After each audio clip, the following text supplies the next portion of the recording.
Good morning and नमस्कार दोस्तों, स्वागत है आप सभी का आपके अपने YouTube channel GK search engine पर। तो दोस्तों आज है 18 सितंबर और 18 सितंबर से रिलेटेड राजस्थान करंट अफेयर्स के जितने भी इंपॉर्टेंट क्वेश्चन हैं उन सभी को हम इस वीडियो में डिस्कस करने वाले हैं। तो पूरा वीडियो बहुत ध्यान से देखना और वीडियो के एंड में मैं आपसे एक क्वेश्चन भी पूछूंगा जिसका आंसर आप सभी को कमेंट बॉक्स में देना है।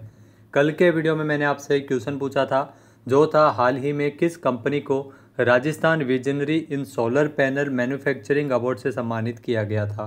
तो आईएनएस सोलर को यह पुरस्कार मिला था। सी ऑप्शन यहाँ पर बिल्कुल सही था। जिन दोस्तों ने सी ऑप्शन कमेंट बॉक्स में सही जवाब दिया था उनको हार्दिक शुभकामनाएं।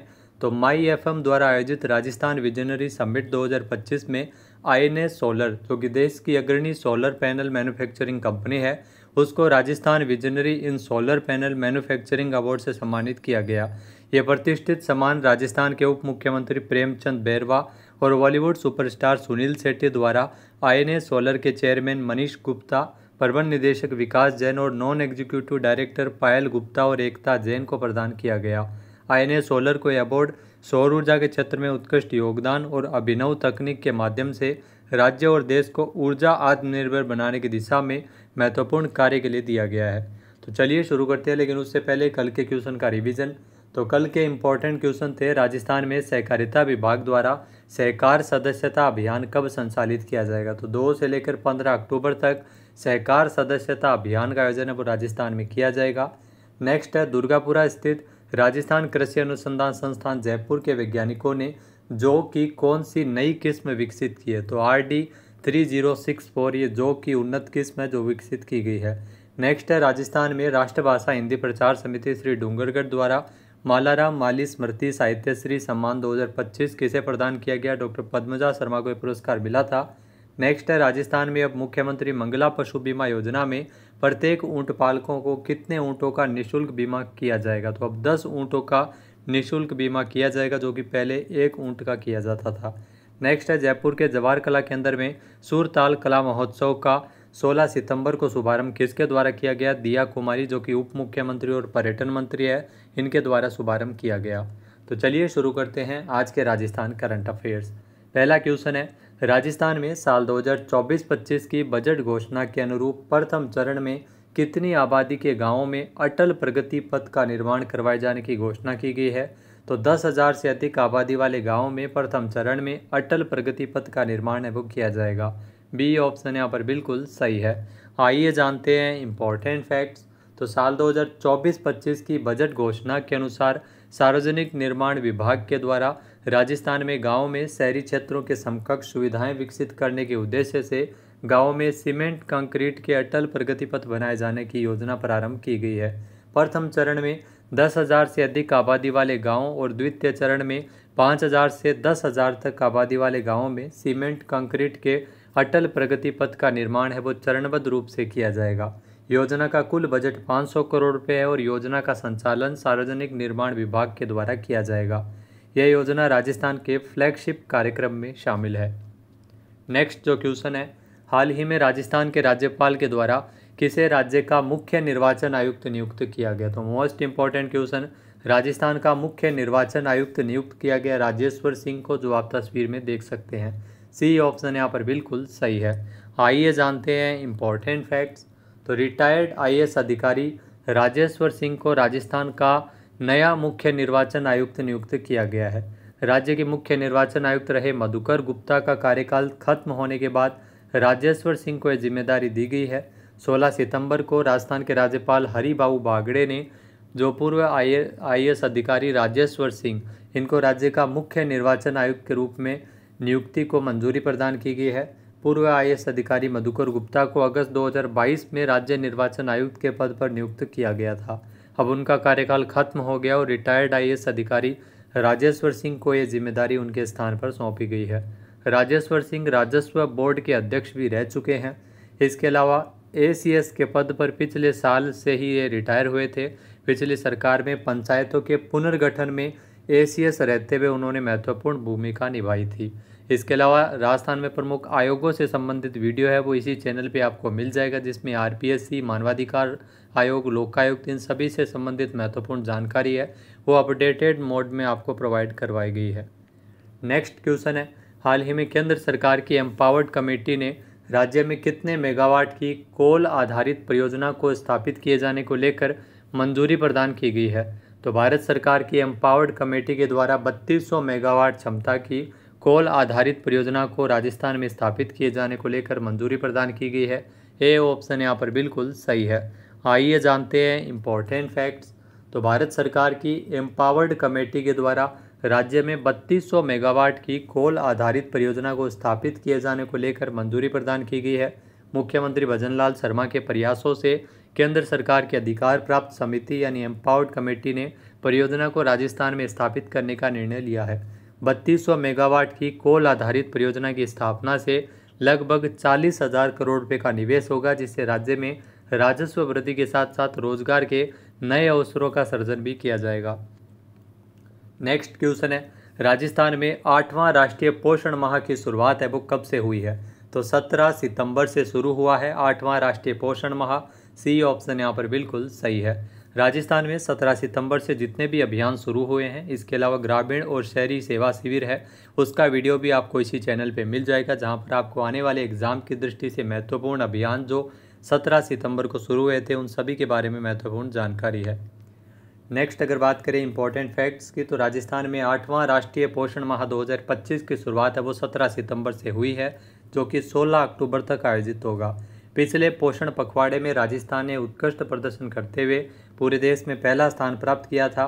सक्षम आंगनबाड़ी और पोषण अभियान 2.0 के तहत साल 2018 से हर साल सितंबर माह को राष्ट्रीय पोषण माह के रूप में मनाया जाता है। इसका उद्देश्य स्वास्थ्य और पोषण के प्रति व्यापक जन जागरूकता, सामुदायिक भागीदारी और विभिन्न विभागों एवं मंत्रालयों के सहयोग से इसे जन आंदोलन के स्वरूप देना है।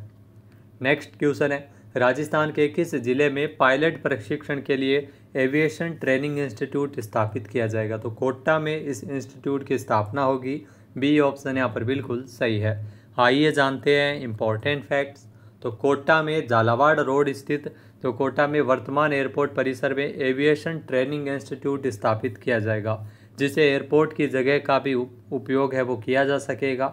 दिल्ली में लोकसभा अध्यक्ष ओम बिरला की अध्यक्षता में हुई उच्च स्तरीय बैठक में एविएशन ट्रेनिंग इंस्टीट्यूट को शुरू करने को लेकर स्वीकृति दी गई है। इस इंस्टीट्यूट में एविएशन से संबंधित कोर्स का प्रशिक्षण दिया जाएगा। एयरपोर्ट अधिकारियों के मुताबिक इस इंस्टीट्यूट में युवाओं को पायलट, कैबिन क्रू एवं ग्राउंड स्टाफ से संबंधित प्रशिक्षण दिया जाएगा। इस इंस्टीट्यूट का संचालन एयरपोर्ट अथॉरिटी ऑफ इंडिया के द्वारा संचालित किया जाएगा। अगला क्वेश्चन है, हाल ही में राजस्थान के किस जिले में पर्यटकों हेतु जो रोपवे, वाटर स्पोर्ट्स के साथ साथ जिप लाइन की सुविधा की शुरुआत की गई है? तो उदयपुर में इसकी शुरुआत है वो हुई है। सी ऑप्शन यहाँ पर बिल्कुल सही है। दीनदयाल पार्क में जिप लाइन का जो बनाया गया है आप देख सकते हैं इस प्रकार से। आइए जानते हैं इम्पोर्टेंट फैक्ट्स। तो लेक सिटी उदयपुर में पर्यटक अब दूध तलाई पर रोपवे, वाटर स्पोर्ट्स के साथ जिप लाइन का भी आनंद है वो उठा सकेंगे। 14 सितंबर से इसकी शुरुआत हुई है। माणिक्यलाल वर्मा से दीनदयाल उपाध्याय पार्क के बीच ये जिप लाइन बनकर तैयार हुआ है। खास बात यह है कि 630 मीटर लंबी यह लाइन दूध तलाई के ऊपर से होकर गुजरेगी। पर्यटक 40 फीट ऊपर से दूध तलाई और पिछोला झील का खूबसूरत नज़ारा देख सकेंगे। पर्यटकों को सेफ्टी उपकरण और हार्नेस से बांधकर सफ़र करवाया जाएगा। जिप लाइन का किराया 400 रुपये तक होगा और समय सुबह से लेकर सूर्यास्त तक रहेगा।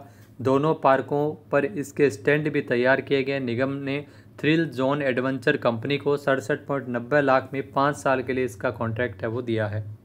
नेक्स्ट क्वेश्चन है, राजस्थान के किस जिले में Shri Parshuram Gyanpeeth centre for excellence and research का उद्घाटन किया गया था? यहाँ दोस्तों राजस्थान में मुख्यमंत्री भजनलाल शर्मा ने जयपुर में इसका उद्घाटन किया। बी ऑप्शन यहाँ पर बिल्कुल सही है। आइए जानते हैं इम्पोर्टेंट फैक्ट्स। तो राजस्थान के मुख्यमंत्री भजनलाल शर्मा ने 6 सितंबर को जयपुर के मानसरोवर में स्थित Shri Parshuram Gyanpeeth centre for excellence and research का उद्घाटन किया। विप्र फाउंडेशन की ओर से जयपुर में Shri Parshuram Gyanpeeth centre for excellence and research centre का निर्माण किया गया है। परशुराम ज्ञानपीठ सेंटर जो गरीब और प्रतिभावान युवाओं को अवसर प्रदान करेगा और यह केवल रिसर्च ही नहीं बल्कि ज्ञान और संस्कृति का नया केंद्र बनेगा। अगला क्वेश्चन है, मुख्यमंत्री भजनलाल शर्मा द्वारा Rajasthan shops and establishment act 2025 को स्वीकृति कब प्रदान की गई थी? तो 8 अगस्त 2025 को इस एक्ट को स्वीकृति प्रदान की गई थी। सी ऑप्शन यहाँ पर बिल्कुल सही है। आइए जानते हैं इम्पोर्टेंट फैक्ट्स। तो Rajasthan shops and establishment act 2025, जिसको मुख्यमंत्री भजन लाल शर्मा द्वारा 8 अगस्त 2025 को स्वीकृत किया गया था।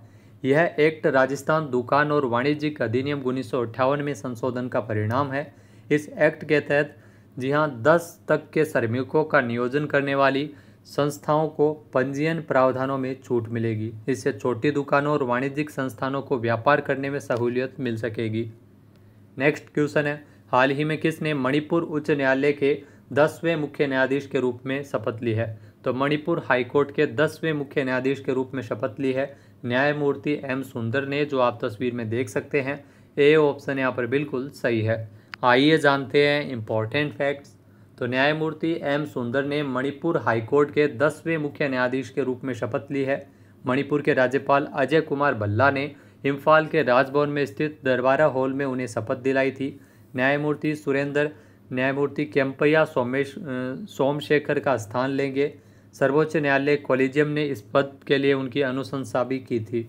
चेन्नई में जन्मे न्यायमूर्ति एम सुंदर मद्रास लॉ कॉलेज में स्नातक एवं उन्होंने किया था।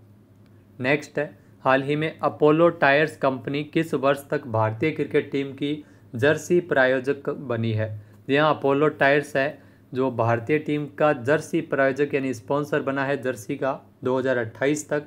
बी ऑप्शन यहाँ पर बिल्कुल सही है। आइए जानते हैं इम्पोर्टेंट फैक्ट्स। तो अपोलो टायर्स 2028 तक भारतीय क्रिकेट टीम की जर्सी प्रायोजक बनी है। अपोलो टायर्स ने ड्रीम 11 की जगह लेते हुए साल 2028 तक भारतीय क्रिकेट टीम की नई जर्सी का प्रायोजन हासिल कर लिया है।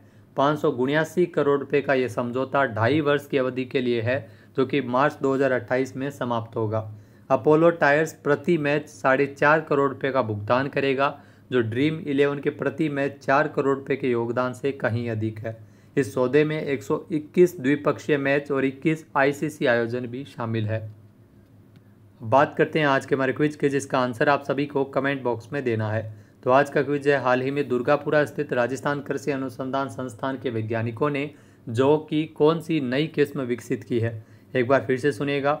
दुर्गापुरा स्थित राजस्थान कृषि अनुसंधान संस्थान के वैज्ञानिकों ने जौ की कौन सी नई किस्म विकसित की है? सही आंसर आपको कमेंट बॉक्स में देना है। और अगर ये वीडियो आपको पसंद आए तो इसे आप लाइक और शेयर करना बिल्कुल ना भूलिएगा। चैनल पर नए जुड़े हो, सब्सक्राइब नहीं किया है तो अभी सब्सक्राइब बटन पर क्लिक करें। इस वीडियो की जो पीडीएफ फाइल है वो आप वीडियो के डिस्क्रिप्शन बॉक्स से डाउनलोड कर सकते हैं। क्वेश्चन आंसर आप वोट करके भी कर सकते हैं। वीडियो देखने के लिए धन्यवाद। जय हिंद, जय भारत, जय राजस्थान।